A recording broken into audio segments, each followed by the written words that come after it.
श्री सच्चिदानंद सद्गुरु साईनाथ महाराज की जय।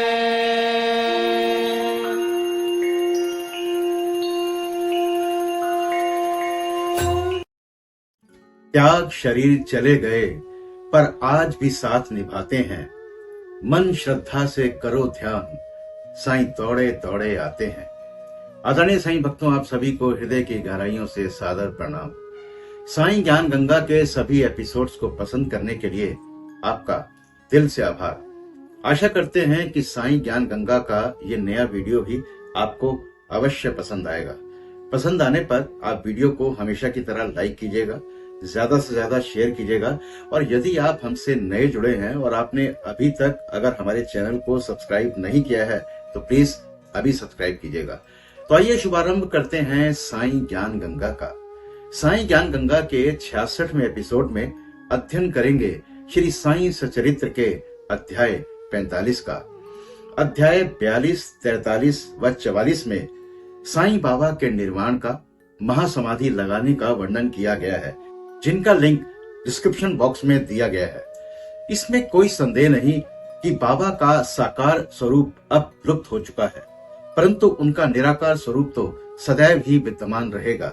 बाबा के भक्त आज भी उनकी मौजूदगी का एहसास करते हैं।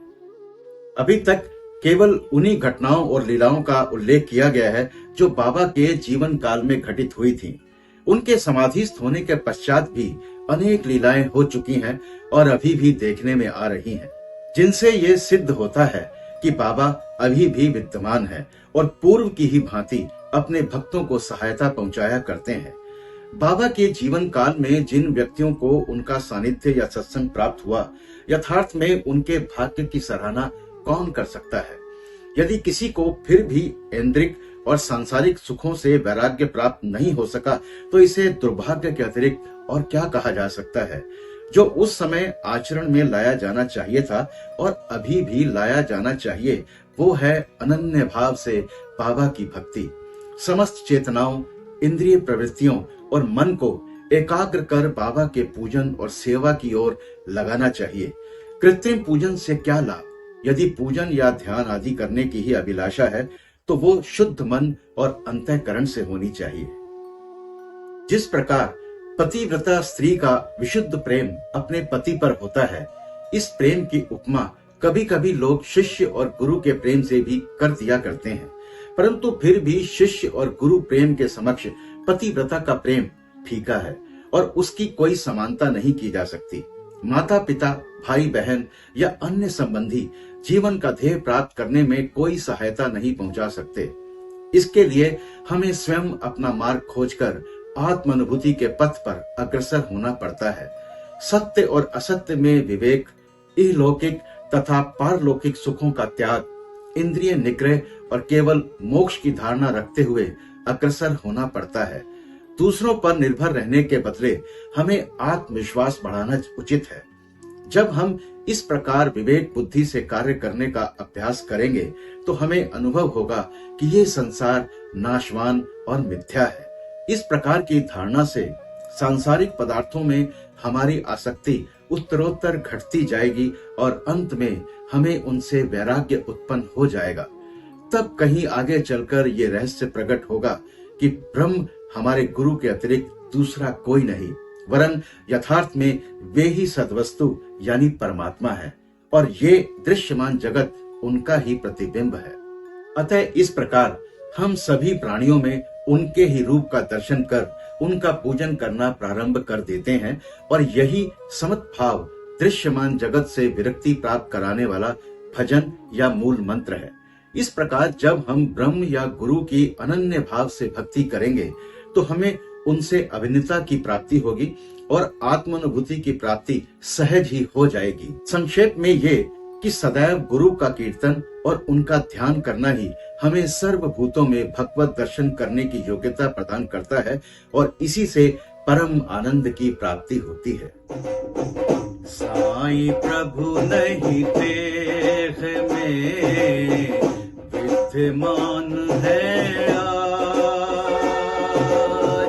फिर हूँ पूर्व की भांति रक्षा करी कर काय, रक्षा करी कर काय। करो सदा गुरु कीर्तन, गुरु ध्यान धरि ध्यान। सब जीवों में गुरु लखी, होय अनन्य प्रभु भाव, होय अनन्य प्रभु भाव। साई ओम, साई ओम, साई ओम, साई ओम। ओम साई श्री साई जय जय साई, ओम साई श्री साई जय जय साई, ओम साई श्री साई जय जय साई, ओम साई श्री साई जय जय साई, ओम साई श्री साई जय जय साई, ओम साई श्री साई जय जय साई।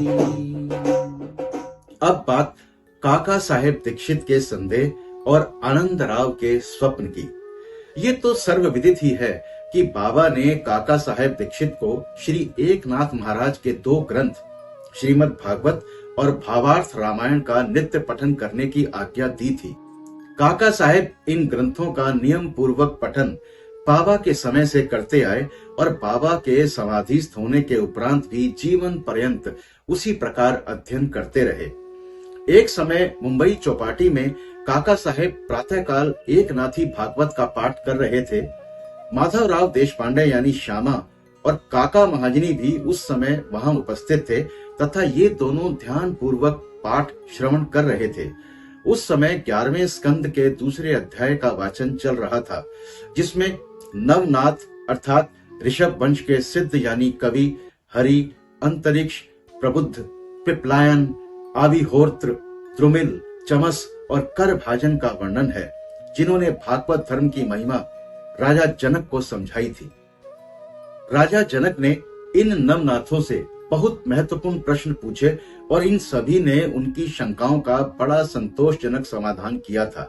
अर्थात कवि ने भागवत धर्म, हरि ने भक्ति की विशेषताएं, अंतरिक्ष ने माया क्या है, प्रबुद्ध ने माया से मुक्त होने की विधि, पिपलायन ने पर ब्रह्म के स्वरूप, आविहोत्र ने कर्म के स्वरूप, द्रुमिल ने परमात्मा के अवतार और उनके कार्य, चमस ने नास्तिक की मृत्यु के पश्चात की गति एवं करभाजन ने कली काल में भक्ति की पद्धतियों का यथाविधि वर्णन किया। इन सब का अर्थ यही था कि कलयुग में मोक्ष प्राप्त करने का एकमात्र साधन केवल हरि कीर्तन या गुरु चरणों का चिंतन ही है। पठन समाप्त होने पर काका साहेब बहुत निराशपूर्ण स्वर में माधवराव और अन्य लोगों से कहने लगे कि नवनाथों की भक्ति पद्धति का क्या कहना है, परंतु उसे आचरण में लाना कितना दुष्कर है। नाथ तो सिद्ध थे, परंतु हमारे समान मूर्खों में इस प्रकार की भक्ति का उत्पन्न होना क्या कभी संभव हो सकता है? अनेक जन्म धारण करने पर भी वैसी भक्ति की प्राप्ति नहीं हो सकती, तो फिर हमें मोक्ष कैसे प्राप्त हो जाएगा? ऐसा प्रतीत होता है कि हमारे लिए तो कोई आशा ही नहीं है। माधवराव को ये निराशावादी धारणा अच्छी नहीं लगी। वे कहने लगे कि हमारे अहोभाग्य है, जिसके फल स्वरूप ही हमें साईं सदृश अमूल्य हीरा हाथ लग गया है। तब फिर इस प्रकार का राग अलापना बड़ी निंदनीय बात है। यदि तुम्हें बाबा पर अटल विश्वास है तो फिर इस प्रकार चिंतित होने की आवश्यकता ही क्या है? माना कि नवनाथों की भक्ति अपेक्षाकृत अधिक दृढ़ और प्रबल होगी, परंतु क्या हम लोग भी प्रेम और स्नेह पूर्वक भक्ति नहीं कर रहे हैं? क्या बाबा ने अधिकार पूर्ण वाणी में नहीं कहा है कि श्री हरि या गुरु के नाम जप से मोक्ष की प्राप्ति होती है? तब फिर भय और चिंता का स्थान ही कहाँ रह जाता है। परंतु फिर भी माधवराव के वचनों से काका साहब का समाधान न हुआ। वे फिर भी दिन भर व्यग्र और चिंतित ही बने रहे। ये विचार उनके मस्तिष्क में बार बार चक्कर काट रहा था कि किस विधि से नवनाथों के समान भक्ति की प्राप्ति संभव हो सकेगी। एक महाशय जिनका नाम आनंदराव पाखाड़े था, माधवराव को ढूंढते ढूंढते वहां आ पहुंचे। उस समय भागवत का पठन हो रहा था। श्री पाखाड़े भी माधवराव के समीप ही जाकर बैठ गए और उनसे धीरे धीरे कुछ वार्ता भी करने लगे। वे अपना स्वप्न माधवराव को सुना रहे थे। इनकी कानाफूसी के कारण पाठ में विघ्न उपस्थित होने लगा। अतएव काका साहब ने पाठ स्थगित कर माधवराव से पूछा कि क्यों, क्या बात हो रही है। माधवराव ने कहा कि कल तुमने जो संदेह प्रकट किया था, ये चर्चा भी उसी का समाधान है। कल बाबा ने श्री पाखाड़े को जो स्वप्न दिया है उसे इनसे ही सुनो। इसमें बताया गया है कि विशेष भक्ति की कोई आवश्यकता नहीं, केवल गुरु को नमन या उनका पूजन करना ही पर्याप्त है। सभी को स्वप्न सुनने की तीव्र उत्कंठा थी और सबसे अधिक काका साहब को। सभी के कहने पर श्री पाखाड़े अपना स्वप्न सुनाने लगे, जो इस प्रकार है। मैंने देखा कि मैं एक अथाह सागर में खड़ा हूं, पानी मेरी कमर तक है और अचानक ही जब मैंने ऊपर देखा तो साईं बाबा के श्री दर्शन हुए। वे एक रत्न जड़ित सिंहासन पर विराजमान थे और उनके श्री चरण जल के भीतर थे। ये सुंदर दृश्य और बाबा का मनोहर स्वरूप देखकर मेरा चित्त बड़ा प्रसन्न हुआ। इस स्वप्न को भला कौन स्वप्न कह सकेगा। मैंने देखा कि माधवराव भी बाबा के समीप ही खड़े हैं और उन्होंने मुझसे भावुकता पूर्वक शब्दों में कहा कि आनंदराव, बाबा के श्री चरणों पर गिरो। मैंने उत्तर दिया कि मैं भी तो यही करना चाहता हूँ, परंतु उनके श्री चरण तो जल के भीतर है। अब बताओ कि मैं कैसे अपना शीश उनके चरणों पर रखूं। मैं तो निस्सहाय हूँ। इन शब्दों को सुनकर श्यामा ने बाबा से कहा कि अरे देवा, जल में से कृपा कर अपने चरण बाहर निकालिए ना। बाबा ने तुरंत चरण बाहर निकाले और मैं उनसे तुरंत लिपट गया। बाबा ने मुझे आशीर्वाद देते हुए ये कहा, अब तुम आनंद पूर्वक जाओ, घबराने या चिंता करने की कोई आवश्यकता नहीं। अब तुम्हारा कल्याण होगा। एक जरी के किनारों की धोती मेरे श्यामा को दे देना, उससे तुम्हें बहुत लाभ होगा। बाबा की आज्ञा को पूर्ण करने के लिए ही श्री पाखाड़े एक धोती लेकर आए और काका साहब से प्रार्थना की कि कृपा करके इसे माधवराव को दे दीजिए। परंतु माधवराव ने उसे लेना स्वीकार नहीं किया। उन्होंने कहा कि जब तक बाबा से मुझे कोई आदेश या अनुमति प्राप्त नहीं होती, तब तक मैं ऐसा करने में असमर्थ हूँ। कुछ तर्क वितर्क के पश्चात काका ने दैवी आदेश सूचक पर्चियां निकालकर इस बात का निर्णय करने का विचार किया। काका साहब का ये नियम था कि जब उन्हें कोई संदेह हो जाता तो वे कागज की 2 पर्चियों पर स्वीकार अस्वीकार लिखकर उनमें से एक पर्ची निकालते और जो कुछ उत्तर प्राप्त होता उसके अनुसार ही कार्य किया करते थे। इसका भी निपटारा करने के लिए उन्होंने उपयुक्त विधि के अनुसार 2 पर्चियां लिखकर बाबा के चित्र के समक्ष रखकर एक अबोध बालक को उसमें से एक पर्ची उठाने को कहा। बालक द्वारा उठाई गई पर्ची जब खोलकर देखी गई तो वो स्वीकार सूचक पर्ची ही निकली और तब माधवराव को धोती स्वीकार करनी पड़ी। इस प्रकार आनंद राव और माधवराव संतुष्ट हो गए और काका साहब का भी संदेह दूर हो गया। इससे हमें ये शिक्षा मिलती है कि हमें संतों के वचनों का उचित आदर करना चाहिए, परंतु साथ ही साथ ये भी परम आवश्यक है कि हमें अपनी माँ अर्थात गुरु पर पूर्ण विश्वास रख उनके आदेशों का अक्षरशः पालन करना चाहिए, क्योंकि अन्य लोगों की अपेक्षा हमारे कल्याण की उन्हें अधिक चिंता होती है। बाबा के निम्न वचनों को हमें अपने हृदय पटल पर अंकित कर लेना चाहिए। इस विश्व में असंख्य संत हैं, परंतु अपना गुरु ही सच्चा गुरु है। दूसरे चाहे कितने ही मधुर वचन क्यों ना कहते हों, परंतु अपना गुरु उपदेश कभी नहीं भूलना चाहिए। संक्षेप में सार यही है कि शुद्ध हृदय से अपने गुरु से प्रेम कर उनकी शरण जाओ और उन्हें श्रद्धा पूर्वक साष्टांग नमस्कार करो।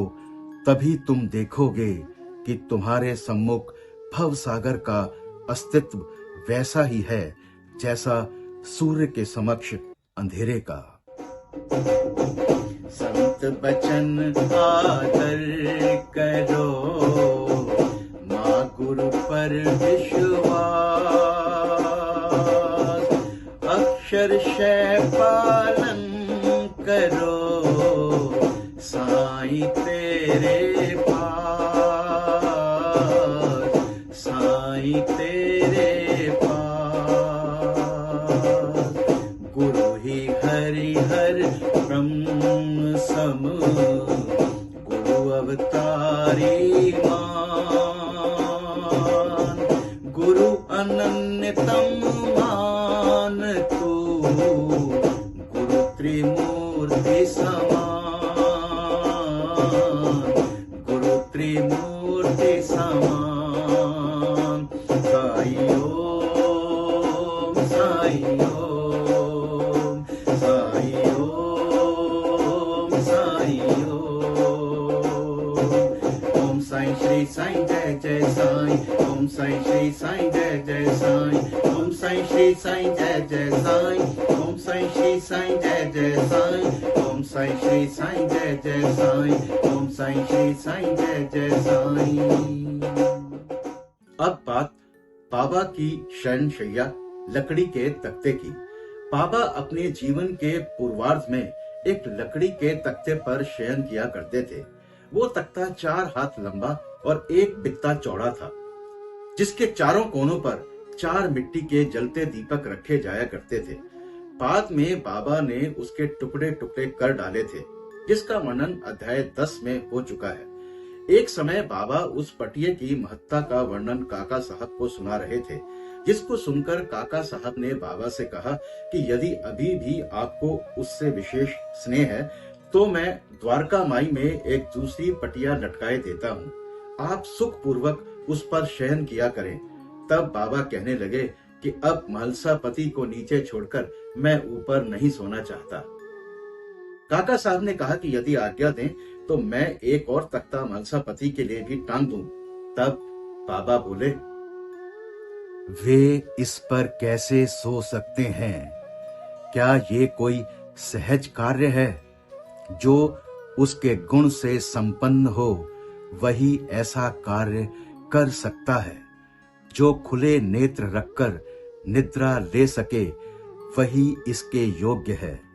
जब मैं शयन करता हूं तो बहुधा महलसा पति को अपने बाजू में बिठाकर उनसे कहता हूं कि मेरे हृदय पर अपना हाथ रखकर देखते रहो कि कहीं मेरा भगवत जप बंद ना हो जाए, और मुझे थोड़ा सा भी निद्रित देखो तो तुरंत जागृत कर दो।